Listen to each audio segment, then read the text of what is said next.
Coming up on this Halloween edition of Cache Rendezvous. This zombie is pretty mad. Maybe it's because of what's on his gravestone.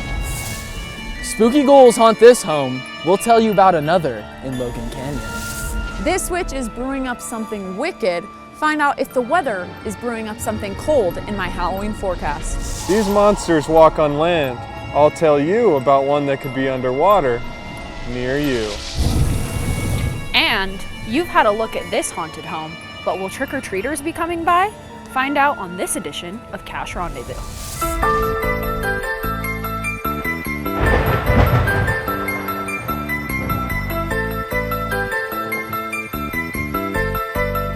Welcome to this spooky edition of Cache Rendezvous. I'm Lisa Feinstein. And I'm Jonathan May. Lisa, where's your Halloween costume at? Trust me, it is way too scary for you to see it yet, but don't worry, it's coming later. But for now, I've got these, so don't worry about it. I'm looking forward to seeing the rest of it. Do you think St. Anne's Retreat is haunted? The legend of the Logan Canyon Nunnery has fascinated people in the valley since the 1950s. Up Logan Canyon, there is a legend.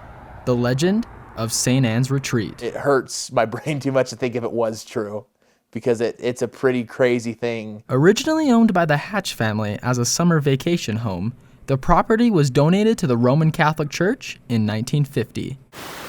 Across this river was the location of the campsite. The nuns renamed the property St. Anne's Retreat, and that's when stories started being told in Logan about a nun who got pregnant and drowned her baby in this pool. I think it was just a legend that was created about a creepy property to kind of give it even more of a haunted vibe to it. As you can see, St. Anne's is private property and trespassing is not allowed. However, in 1997, some teenagers did. As darkness descended over the valley 23 years ago, a group of teens wanted to experience a free haunted house, but were met by 3 security guards with shotguns who ended up holding them captive. According to some of the teens, one guard said he would kill them and bury their bodies underneath the property. The guards ended up pleading guilty to lesser charges, and some speculate the teenagers were treated so harshly because an evil spirit was there, influencing the guards. Whether or not you believe there's an evil presence at St. Anne's, the Catholic Church does teach demons exist. The devil or the demons or evil spirits are present even in our world. And so we as a priest or as a minister of the Lord, we should be aware of these things. Perhaps one of the most famous accounts of evil taking form in our world was turned into a movie. The 1973 hit movie The Exorcist is based off a boy named Roland Doe. Doe was experiencing violent episodes, and the family eventually called a Jesuit priest named Father Bowdern to save Roland. While the priest was performing The Exorcist, the boy claimed to see St. Michael battling Satan in his head. After Doe was cured, he eventually grew up and got married, and named his son Michael after the archangel he believed saved him. In the Christian tradition, St. Michael is the leader of God's army, so he'd be the right guy to talk to if you're scared. Lisa? Thanks, John. Have you ever wondered what lurks underneath the water? The Bear Lake Monster. Sam Walker is here to tell us about the local legend. The first sightings of the Bear Lake Monster happened over 60 years ago, and there's still sightings almost every year. I know the legends sound unrealistic at times, but first-hand experience changed my mind. I've had an encounter with the Bear Lake Monster. Will believes he had a first-hand encounter with the Bear Lake Monster. It was about 2 summers ago in June or July. I was working up at Bear Lake. He recalls the day after a big storm when he was diving in the water. I couldn't even see my hand in front of my face. It was so murky in the water. And I dove down about 12 feet and felt the floor. And when I was reaching out to find the anchor on the bottom, my hand touched something really huge. It moved and almost swam away, but I felt the wave go against me, how strong it was. So instantly I freaked out and just swam up to the surface. The common fish in Bear Lake don't fit Will's description, but there are theories about what he could have encountered in the water. Some people have said that the Bear River had sturgeon in it. And, sturgeon in like the Snake River in Idaho will get like really big, like 15 feet long. A large sturgeon is one theory for what started the myth of the bear-like monster, but they have hard skin with protective bony plates, and that doesn't fit what Will described. But it was more slimy and more like smooth, almost like a snake. Other sightings have been corrected from the bear-like monster to seeing herds of elk or moose swimming across the lake. Some people saw a moose swimming across Bear Lake, and it looked weird. You know, you think about a moose, all you see are the big antlers in the head, and you're like, what the heck is that? And so people reported then seeing the Bear Lake monster that same day. This theory would explain some sightings near the surface, but Will's encounter was 12 feet deep, and the moose don't normally dive down to the lake floor. Most people believe that stories like the Bear Lake monster are fake. But if that's true, then why are there more reported sightings of cryptids and monsters across the U.S. each year? And why do we get that feeling that something's watching us from just under the surface? The first public records of the Bear Lake monster came from a story sent to the Deseret News back in 1868. That sort of got it started, and then other people said they saw the Bear Lake monster, and it just sort of took off from there. Evidence from the early accounts and reports of seeing monsters like in Bear Lake is thought to be associated with unfamiliarity. A lot of different things were reported seen, and actually most lakes had some kind of a monster. After generations of people have lived in these areas that were once the new frontier, people are still reporting new sightings. He said it was kind of doing like the serpent kind of swim, and then it just disappeared. This is a map of the national parks in the United States, and when we overlay confirmed supernatural sightings, there seems to be a similarity between the two. Because of the influx of people, I'm sure that there's a lot more people that think they've seen him or that want to say they've seen him. They're not used to being outside and seeing what nature has to offer. Are there reports from people seeing animals that they don't recognize? Or are these people on the verge of discovery? Why don't you swim out there and see what happens alone and see how you feel?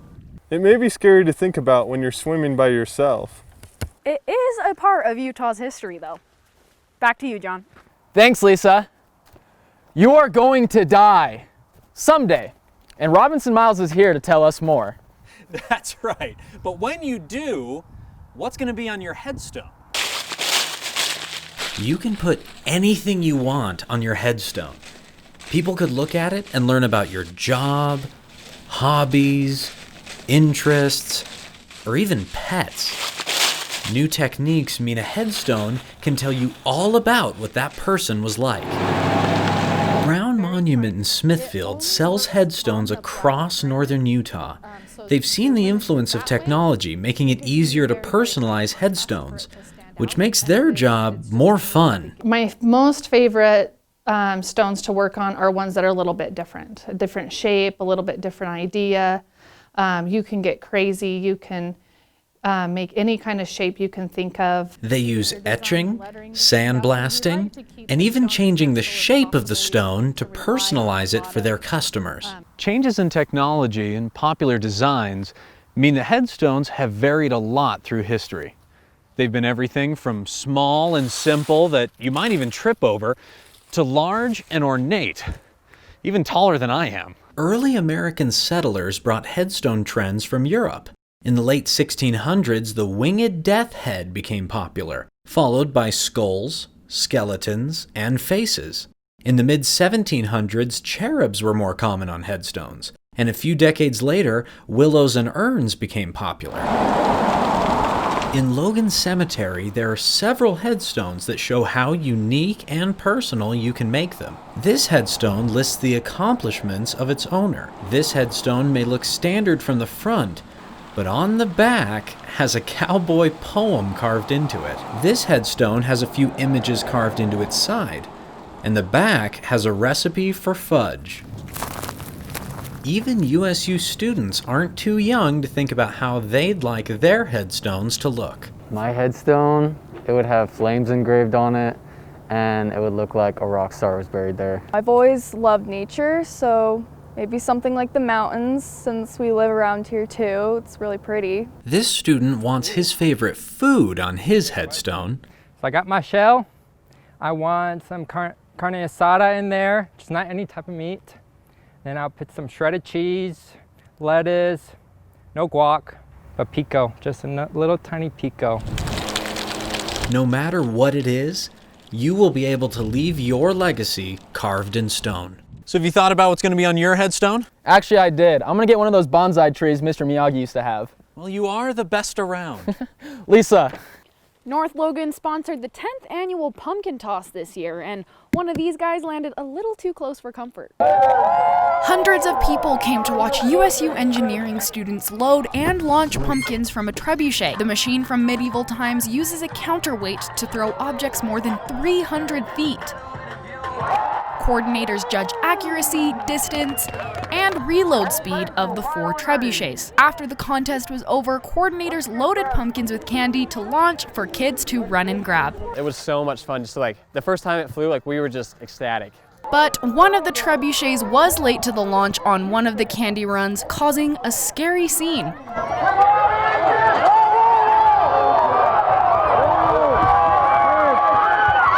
Event coordinators are pleased with the way things turned out, and that kid looks pretty happy to have first pick of the candy. Man, that was a close call that really could have ended bad for that kid. Yeah, they had me going for a bit, but good for the kid who took advantage of the situation. And coming up. I've never been trick-or-treating, or I haven't celebrated Halloween here. Halloween may be one of those regular holidays to Americans, but what's it like for international students? Everything that happened last year, we're just gonna throw that out the door. And we'll show you how you can attend this year's Hal.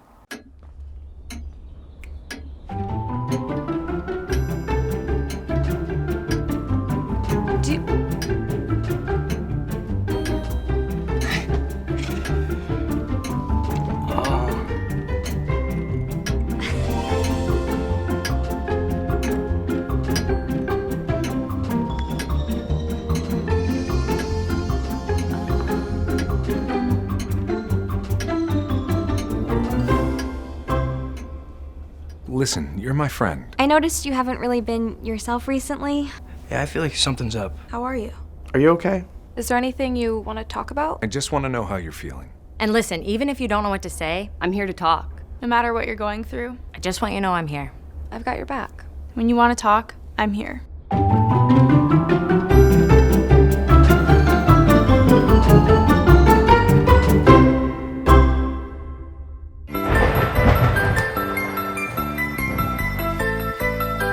Welcome back. While we may be accustomed to celebrating Halloween here in the US, other cultures might celebrate it differently.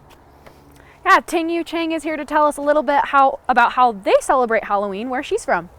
Do you think our Halloween culture here in America is enough? I take a look at different Halloween culture at different countries.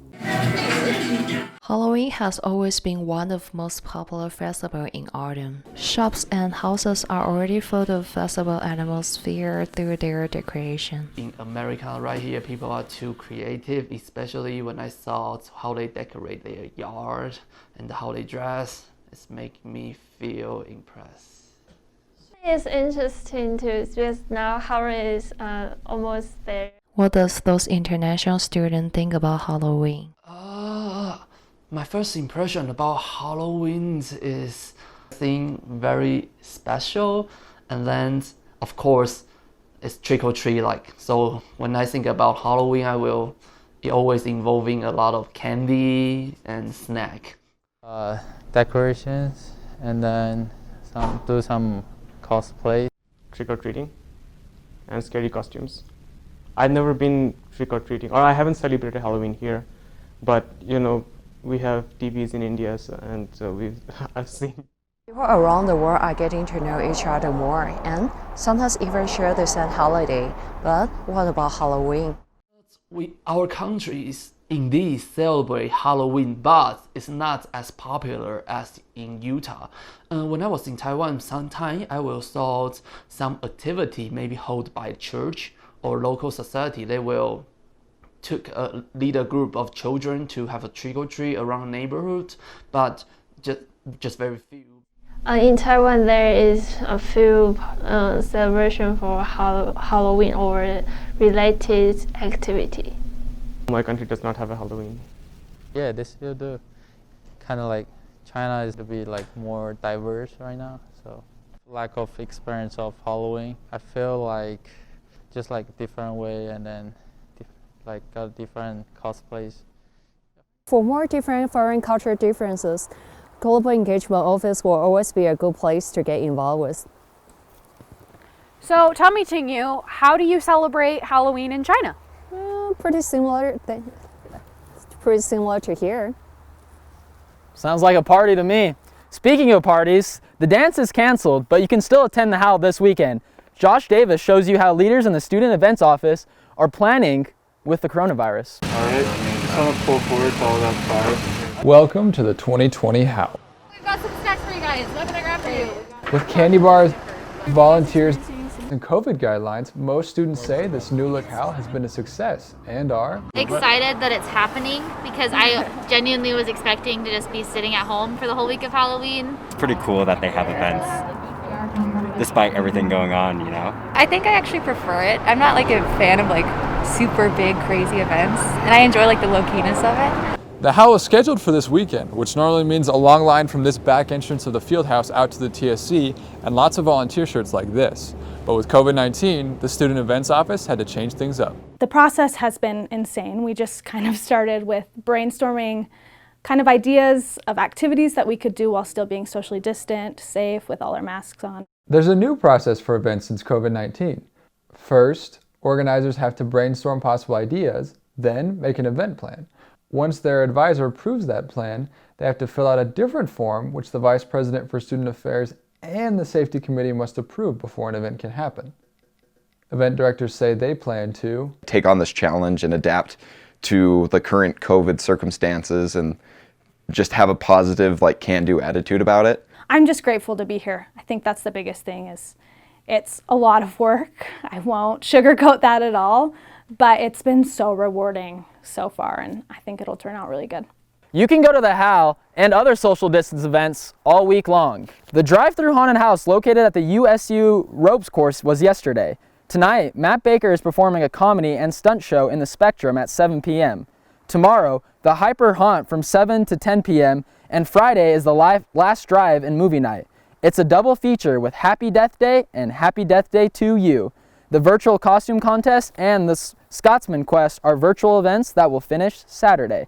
Check out the Utah State Student Events social media for more info. Halloween has produced some of the most classic movies, but which ones are the most popular? Our audience said these are some of their favorite movies. Is one of them also your all-time favorite?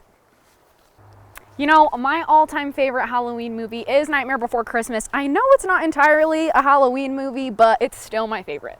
I would say mine's Harry Potter because witches, wizards, giant spiders. It's got a lot of Halloween stuff to it. Yeah, I don't know if that's an entirely Halloween one either, but I guess I'll allow it. You might be seeing some werewolves this Halloween. Sarah Murphy joins us to tell us why in the full forecast.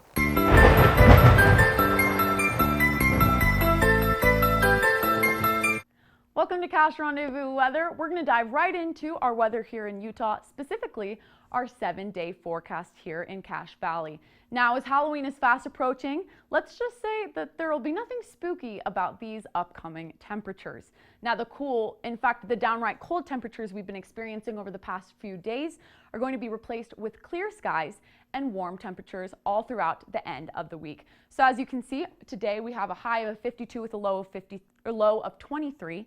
Tomorrow we're going to start creeping up all the way to the end of the week. Tomorrow with a high of 57 and a low of 24.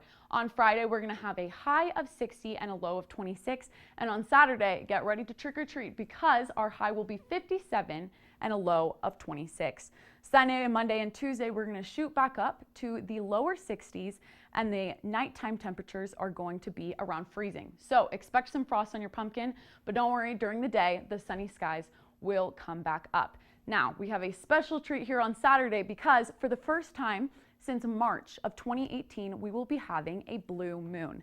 Now, what that means is twice in 1 month, you have 2 full moons. We had a full moon here on October 1st, and the second one will be this Saturday, October 31st.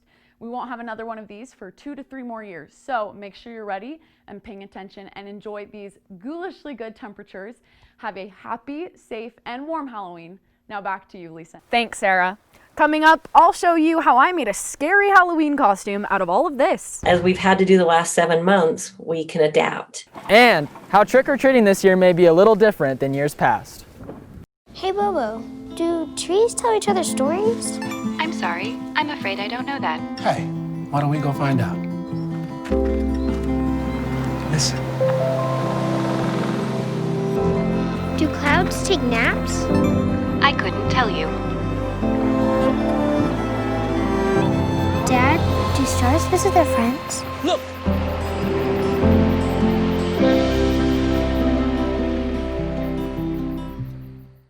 Patriotism. It inspires passionate debate, and it's worn like a badge of honor with good reason, because it means love and devotion for one's country. But what really makes up this country of ours? It's the people. To love America is to love all Americans. This year, patriotism shouldn't just be about pride of country. It should be about love, love beyond age, sexuality, disability, race, religion, and other labels. Because love has no labels.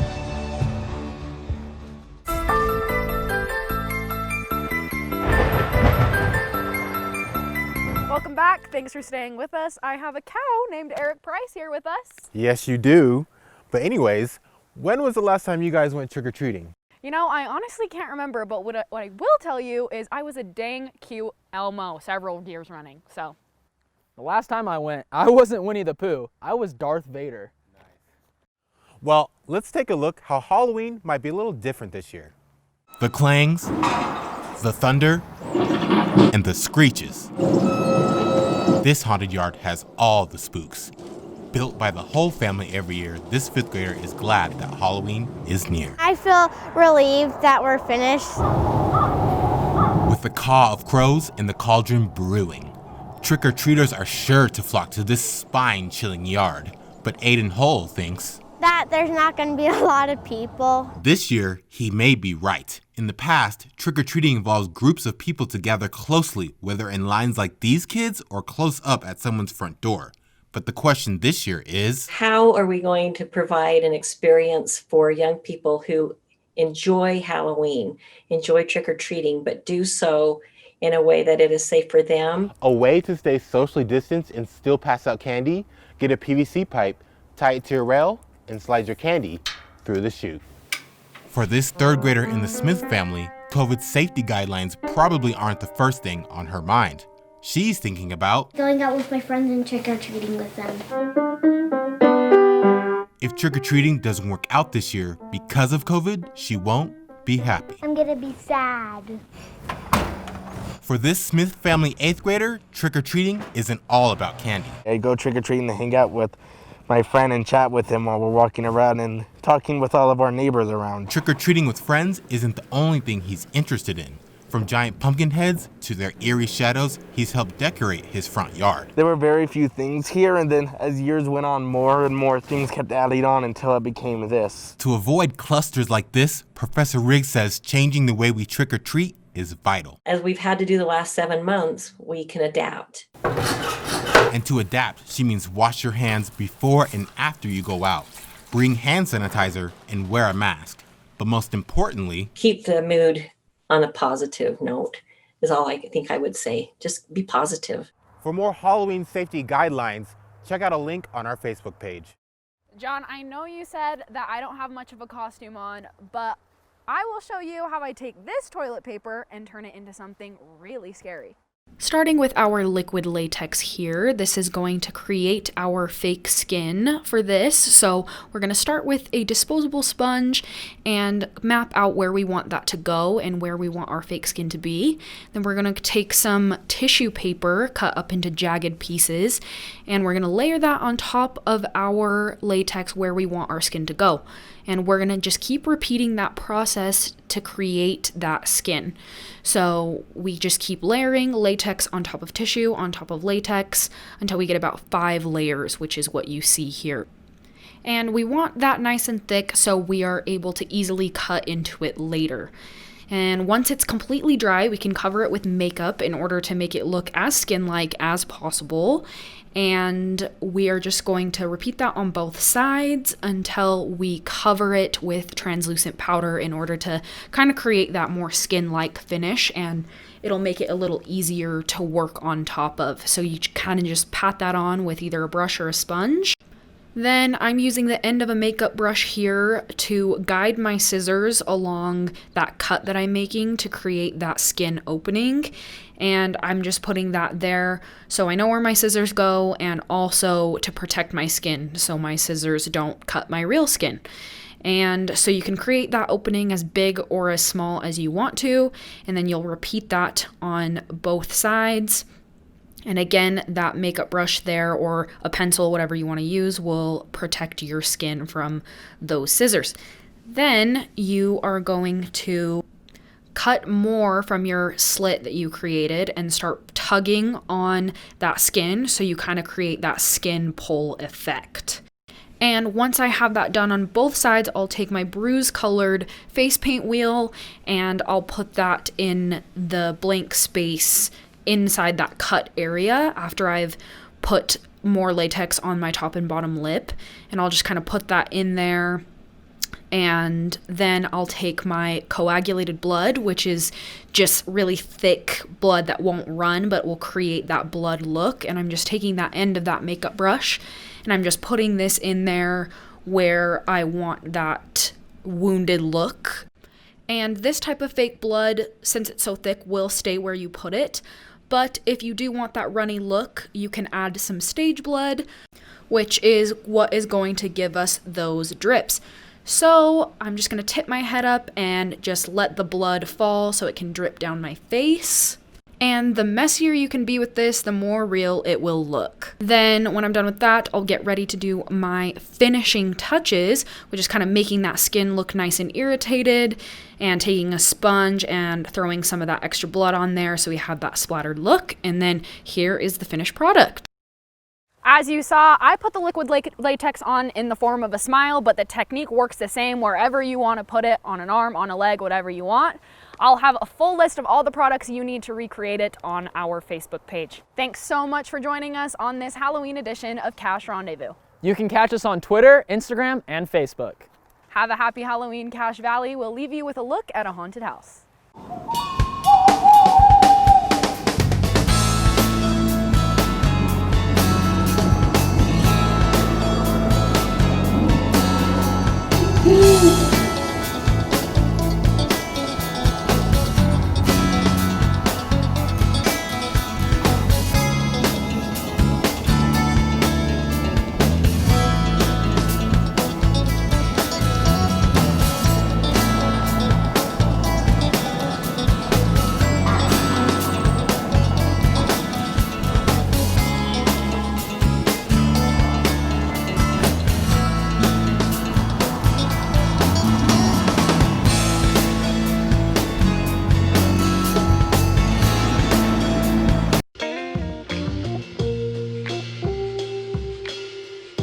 After you joined our family, it was like, I really do feel complete now.